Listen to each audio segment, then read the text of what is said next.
Terima kasih Rohan. Saya sangat senang karena sekarang telah hadir 3 tamu spesial yang akan menjelaskan tentang proyek yang dihasilkan dari GNI Innovation Challenge. Apa kabar dan terima kasih Bli Komang, Mas Timur, dan Mas Rey karena telah bergabung dengan kami hari ini di Google for Media. Tara adalah ide yang sangat menarik, tapi mungkin cara terbaik untuk memahaminya adalah dengan melihat cara kerjanya langsung. Mari kita lihat sekilas di sini seperti apa. Hai, ada yang bisa Tara bantu? Kamu ingin mencari berita tentang apa nih di kanal Tempo.co? Silakan ketik kata kunci atau topik yang ingin kamu cari ya. Berikut ini adalah 5 berita teratas hasil pencarian kamu di kanal Tempo.co.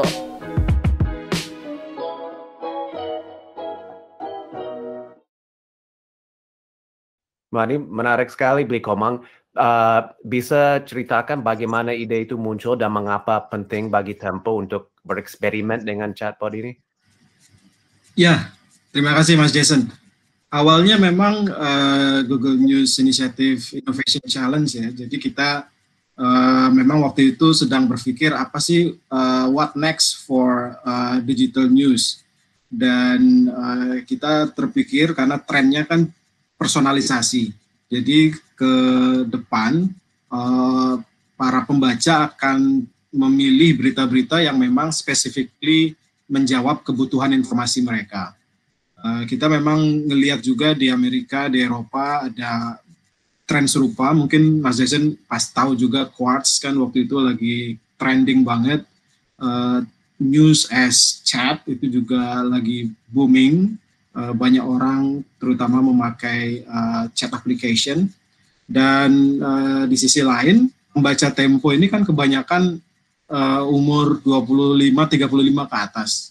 Kita agak lemah di pembaca muda. Jadi kita berpikir bagaimana bisa mengkombinasikan tren baru ini, kemudian tren juga penggunaan chat application di kalangan anak-anak muda, dan diskusi dengan teman-teman Kata dan Medling gimana caranya kita bisa come up with something inovatif untuk younger audience.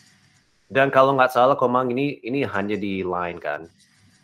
Betul, masih di Line dulu, tapi nanti bisa dikembangkan di aplikasi percakapan yang lain. Oke. Mas Timur, boleh ceritakan peran Medlinks dalam proyek ini dan kenapa fitur cari berita menjadi penting? Ya, terima kasih Mas Jason. Medlinks sebagai Platinum Partner Integrator dari Kata.ai, kami membantu mengenable solusi milik Kata.ai di klien-klien Kata.ai termasuk di Tempo ini. Nah, dalam proyek ini, Medlinks membantu mendevelop Tara mulai dari proses research and development, proses planning, memberikan usulan solusi, mengeksekusi dengan development, melakukan testing, review, dan evaluasi. Medlinks juga aktif memberikan masukan-masukan terhadap strategi dan plan marketing untuk Tara. Mengenai fitur cari berita ini memberikan kemudahan bagi pengguna untuk langsung mengakses dan mencari suatu topik atau berita tertentu, sehingga pengguna bisa secara cepat mendapatkan informasi atau berita sesuai demand mereka. Dan sebenarnya kalau saya dengar suara, pertimbangannya apa ya? Nggak tahu siapa yang mau jawab. Maksudnya suara, sifatnya, karakternya, sebenarnya apa yang akhirnya menjadi, karena pasti itu harus dikembangkan juga kan. Kita maunya yang suara perempuan, laki, harus kayak guru atau kayak teman. Itu pertimbangannya apa ya? Nggak tahu siapa yang paling tepat. Iya, waktu itu kita diskusi sih bertiga, dan persona Tara itu kan kita pilih dari demografi audiens Tempo selama ini. Jadi selama ini memang Tempo dikenal sebagai suara yang otoritatif, dianggap kredibel, jadi harus rada formal personanya Tara. Kemudian pembaca kita kebanyakan laki-laki, 60%. Jadi karena itu mungkin perempuan lebih masuk ke segmen itu. Jadi harus formal tapi nggak kaku. Betul. Oke, dan Komang, hasilnya seperti apa ya? Apakah Anda melihat adanya peningkatan pembaca anak muda semenjak ini diluncurkan kapan ya?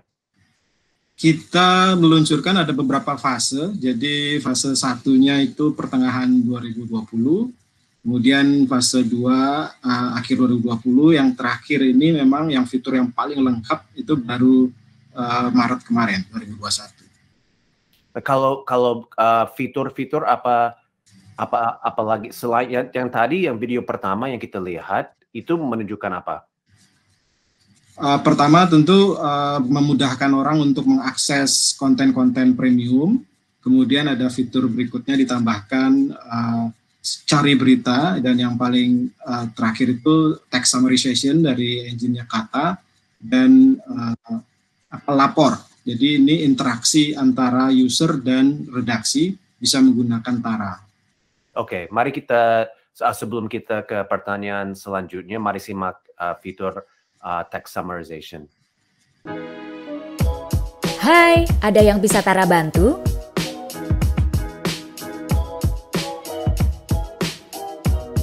Silakan pilih pencarian yang ingin kamu gunakan.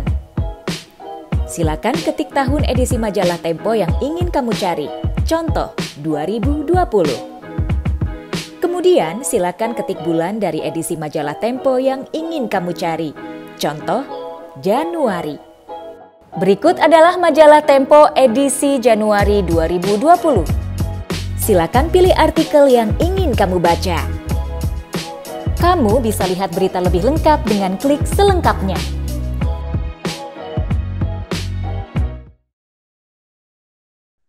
Untuk Mas Ray, dan tadi dari video tadi, kenapa fitur ini dibuat dan apa manfaatnya? Thank you Mas Jason. Jadi text summarization ini merupakan fitur yang kami develop khusus untuk Tempo. Jadi kami sama-sama mengumpulkan dataset dari Tempo dari tahun 80-an ya, untuk melatih engine-nya AI milik Kata untuk melakukan summary. Jadi instead of kita ngasih satu artikel panjang, kita mau memberikan bite-size news agar para pembaca itu mungkin lebih nyaman. Karena behavior-nya sendiri yang kami lihat, ini pembaca saat ini lebih senang sesuatu yang instan. Jadi, atau malah mungkin lebih senang baca judul aja gitu ya, nggak baca beritanya.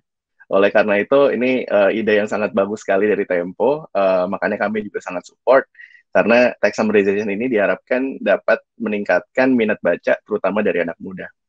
Dan itu berdasarkan topik, maksudnya kalau misalnya saya ingin membaca tentang penembakan Petrus zaman Soeharto, bisa nggak? Karena resepnya Anda bilang sampai tahun 80-an ya? Betul. Itu bisa dicari via Tara. Wah, itu incredible, luar biasa. Mas Ray, bagaimana proyek ini berbeda dari proyek lain yang pernah dikerjakan oleh Kata.ai? Tentu saja sangat berbeda karena rata-rata klien kami itu enterprise, dan enterprise itu menggunakan teknologi NLP dan AI chatbot ini untuk customer service. Namun di sini Tempo melakukan langkah yang sangat inovatif, bisa aku bilang, karena kita menggunakan AI ini untuk meningkatkan engagement, terutama bagi pembaca anak muda. Dan itu kuncinya apa ya buat engagement buat anak muda menurut Anda? Satu, channel kita put di Line. Karena Line ini adalah messaging platform yang sangat millennial friendly, demografinya juga lebih banyak anak muda. Lalu kita juga menggunakan persona seperti Tara, dan juga buttons yang inovatif. Jadi nggak bingung untuk navigate begitu seseorang itu melihat chatbot Tara dan mencoba menggunakannya. Dan itu berbeda dengan customer service dari klien yang lain Anda. Maksudnya kalau customer first mungkin harus pencet satu kalau mau bahasa Inggris dan bahasa Indonesia. Kira-kira seperti itu. Jadi ini harus lebih intuitif atau gimana ya kalau yang ini? Karena ini nggak ada. Ini lebih informatif mungkin ya. Kalau customer service usually it's FAQ. Jadi chatbot itu handling pertanyaan-pertanyaan yang memang yang sering ditanyakan gitu ya. But for Tempo ini lebih informatif dan lebih engaging dari sisi kalau misalnya satu tadi saya mau cari berita, fiturnya ada, saya mau lihat text summarization juga ada, dan juga bisa subscribe juga, ujungnya akan ke sales. Jadi nggak hanya engagement aja, di sini kita mau coba attracting these young people untuk subscribe ke Tempo. Oke, jadi ada call to action juga ya, maksudnya Ada kalau call to action juga. ada ya. Dan kalau misalnya baca teksnya, maksudnya semacam buat orang yang susah baca, itu bisa dibaca nggak beritanya, Tara? Oh, pastinya, karena tadi kan kita udah pakai text summarization ya. Jadi daripada kita baca panjang-panjang, kita hanya lihat one bite size summary atau intisari dari berita tersebut. Oke, berarti ini ramah juga buat dari segi accessibility juga ya? Nggak too wordy lah, karena kan kalau misalnya the whole thing kita masukin ke chat, wordy banget, kita nggak bisa baca juga. Tapi kita coba bikin lebih bite size, lebih compact. Jadi, oke, ini intinya seperti ini. Ya, menarik banget. Oke, kita ada video satu lagi. Jadi sebelum ke Beli Komang, mari kita simak video terakhir. Halo, ada yang bisa Tara bantu?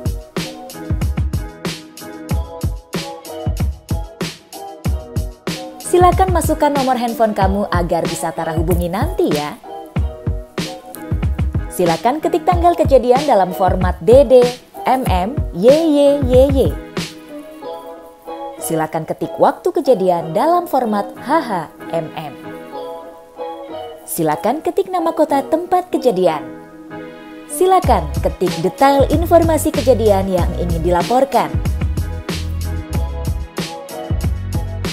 Terima kasih sudah melaporkan kejadian ini pada Tara.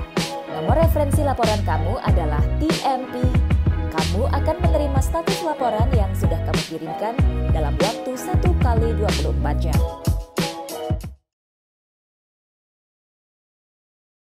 Nah, ini fitur ini menarik sekali ya. Nah, Beli Komang bisa cerita sedikit mengenai apa yang sudah dilaporkan. Kurang lebih itu lebih tentang misalnya ada yang lagi potong pohon di jalan saya, atau ini lagi lampu merah lagi rusak di jalan ini, atau lagi macet, atau mungkin ini ada kasus korupsi yang saya lihat di perusahaan ini, atau gimana? Iya, jadi memang gagasan besarnya itu, Mas Jason.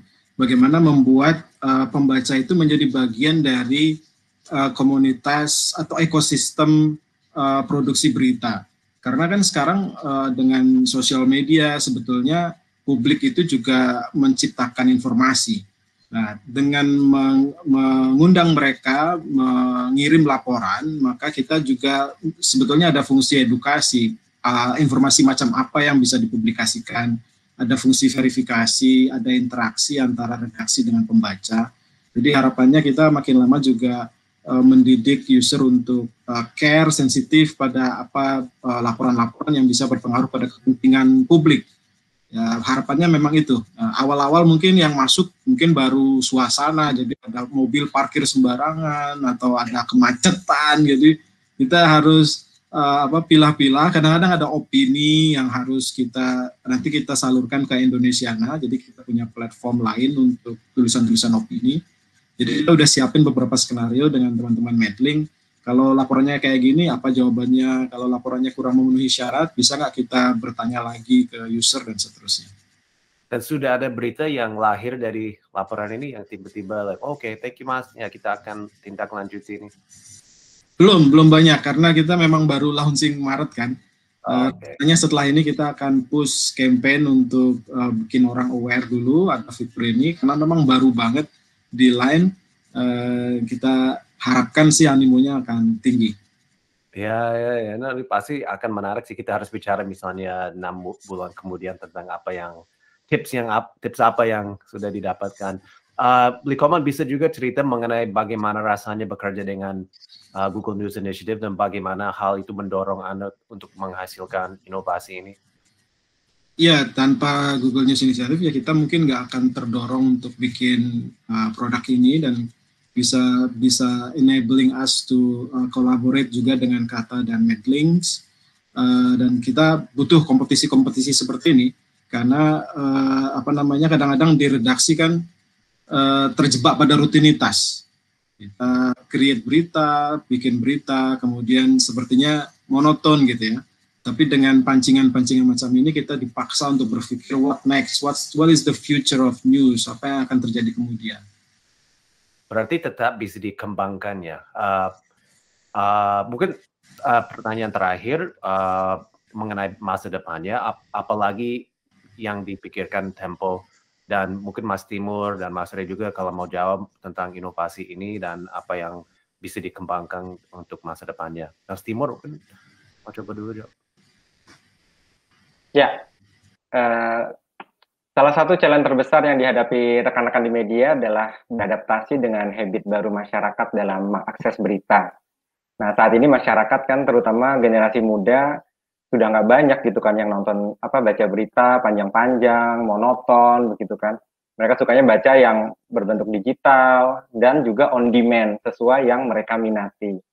Nah, dalam waktu dekat kami akan mengimplementasikan juga satu konsep user behavior analysis system sehingga kita bisa mengkurasi berita sesuai perilaku pembaca. Gitu. Jadi berita-berita yang dimunculkan itu akan sesuai dengan minat dan perilaku dari pembaca mengakses berita Tempo. Kira-kira begitu, Mas Jason. Jadi kalau saya hanya mencari olahraga, bola misalnya, berarti itu akan nanti aku hanya terima berita tentang bola?